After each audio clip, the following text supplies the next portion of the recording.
संभल हिंसा से जुड़ी एक और बड़ी खबर मैं आपको बता रही हूं। कमिश्नर ने 4 लोगों की मौत की पुष्टि कर दी है। एक आरोपी के पास से धारदार हथियार मिलने की बात सामने आ रही है और अभी तक जो 2 शवों की पोस्टमार्टम की रिपोर्ट सामने आई उसमें दोनों की मौत 315 बोर की गोली लगने से हुई है। ये रिपोर्ट से साफ हो रहा है।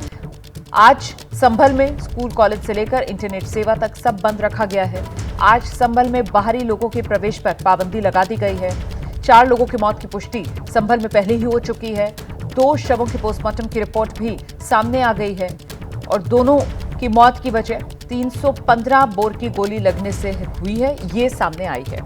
संभल हिंसा पर उत्तर प्रदेश के जो डिप्टी सीएम है ब्रजेश पाठक, उनका बयान सामने आया है। वो कह रहे हैं कि कोर्ट के आदेश पर सर्वे का काम चल रहा था। हिंसा की जो घटना हुई है वो बेहद दुखद है। हिंसा के मामले में निष्पक्ष कार्रवाई होगी, ये डिप्टी सीएम ब्रजेश पाठक की तरफ से आश्वासन दिया गया है। सुनिए।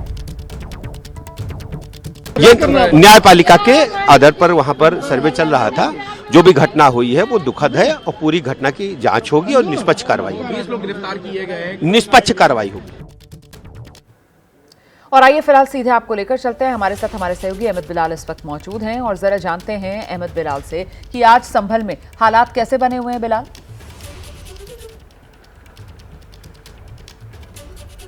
बिल्कुल रुमाना, देखिए आपको बताना चाहूँगा कि संभल में जो फिलहाल हालात है वो काबू में ज़रूर हैं, लेकिन स्थिति जो है वो संवेदनशील जो है वो ज़रूर है। सुबह सुबह ही पुलिस का जो अमला है, जिसमें डीआईजी समेत जो जिले और इसके आसपास के मंडल के जो आला अधिकारी हैं वो फ्लैग मार्च करते हुए जो है वो जामा मस्जिद के आसपास के इलाकों में उन्होंने जो है वो फ्लैग मार्च किया है ताकि एक शांति का संदेश जो है वो स्थापित किया जा सके। फिलहाल अभी तक जो है वो पुलिस ने 4 मौतों की पुष्टि की है, साथ ही 21 लोगों को अब तक जो है वो हिरासत में लिया गया है। इसके अलावा अगर हम बात करें तो संभल में अगले 24 घंटे के लिए कल रात से ही इंटरनेट की पाबंदी है।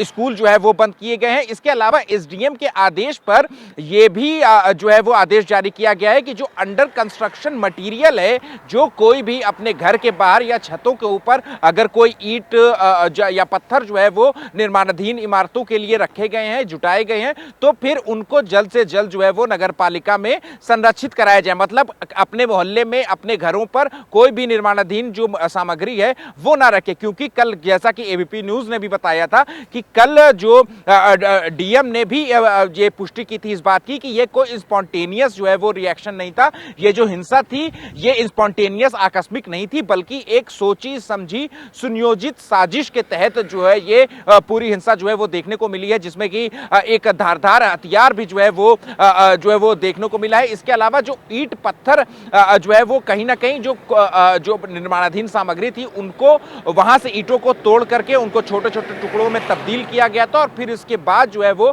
पुलिस पर उनसे पथराव किया गया था। तो कहीं ना कहीं प्रशासनिक अमला भी ये बात मान करके चल रहा है कि ये जो पूरी हिंसा थी ये एक सोची समझी साजिश थी और इसीलिए जो इलाके के जो सीसीटीवी फुटेजेस हैं, जो विजुअल एलिमेंट्स हैं, उनको भी कब्जे में करने की कवायद जो है वो पुलिस की ओर से चल रही है। जो क्राइम ब्रांच की टीम है वो जामा मस्जिद और इसके आसपास के इलाकों में जो इमारतें हैं वहां पर भी जो पहुंच रही है और सीसीटीवी फुटेज जिन भी इमारतों में लगा हुआ है वहां के जो डीवीआर हैं वो भी इकट्ठा करने की कवायद जो है वो चल रही है, क्योंकि इन्हीं सीसीटीवी फुटेजेस में उन दंगाइयों और बलवाइयों की जो तस्वीर है वो जरूर कैद होगी। जी रुमाना, बड़ी जानकारी आप दे रहे हैं। देखिए बिलाल, कल ही प्रशासन की तरफ से यह साफ कर दिया गया था कि इस वक्त प्रशासन के सामने सबसे बड़ी चुनौती यही है कि आखिरकार ये जो उपद्रवी थे, ये जो अराजक तत्व थे, जो अचानक से बड़ी संख्या में जुटे और जिन्होंने पुलिस को निशाने पर लेना शुरू कर दिया, पत्थर बरसाने शुरू कर दिए और जैसा कि आप बता रहे हैं कि वो ईंटें तोड़ तोड़कर वो पुलिस पर चलाई गई हैं और वो तस्वीरों में भी नजर आ रहा है। ये तस्वीरें भी हम दर्शकों को दिखा रहे हैं किस तरीके से ये ईंटें सड़क पर बिछी पड़ी हैं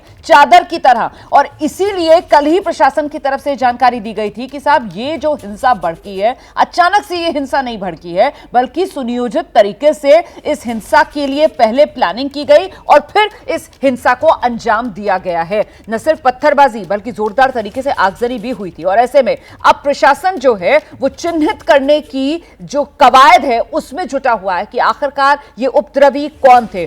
कल जो जानकारी मिली थी अहमद बिलाल, करीब 7 से 8 लोगों को हिरासत में लिया गया था, उनसे पूछताछ भी की जा रही थी। अभी वो आंकड़ा कहां तक पहुंचा है, कितनी गिरफ्तारियां हुई हैं, पुलिस का अभी तक का एक्शन, उसको लेकर अपडेट क्या है?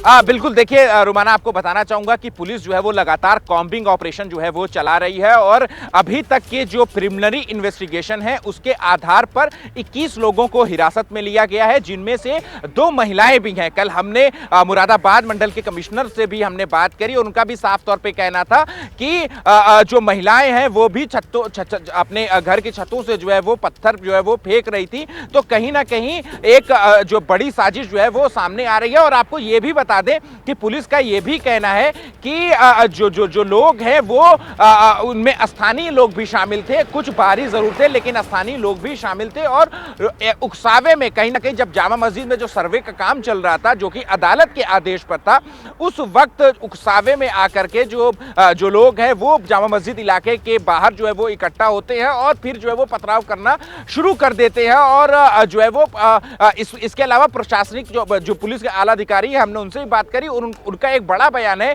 कि जो भी हिंसा में लिप्त पाया जाएगा उनके खिलाफ एनएसए की कार्रवाई यानी रासुका की कार्रवाई भी जो है वो पुलिस प्रशासन लगाने की तैयारी में है। फिलहाल पुलिस की तरफ से जो इन्वेस्टिगेशन है वो लगातार जारी है और यही जो चिन्हित करने की कवायद है कि कौन कौन लोग जो है वो जामा मस्जिद के आसपास इलाकों में इकट्ठा हुए हैं। क्योंकि मैं आपको बता दूं रुमाना, जब ये सुबह 7:30 बजे के करीब जब सर्वे शुरू हुआ था और भीड़ जो है वो इकट्ठा होना शुरू हो गई थी, तो जैसा कि कमिश्नर ने बताया कि ये कोई नमाज का वक्त नहीं था, इसलिए उस वक्त उस इलाके में लोगों का इतना बड़ा हुजूम का इकट्ठा होना साफ तौर पर एक बड़ी साजिश की ओर इशारा करता है। तो ऐसे में जो कोई भी हिंसा में लिप्त हो जाएगा उसके खिलाफ एनएसए की भी कार्रवाई की बात पुलिस कह रही है।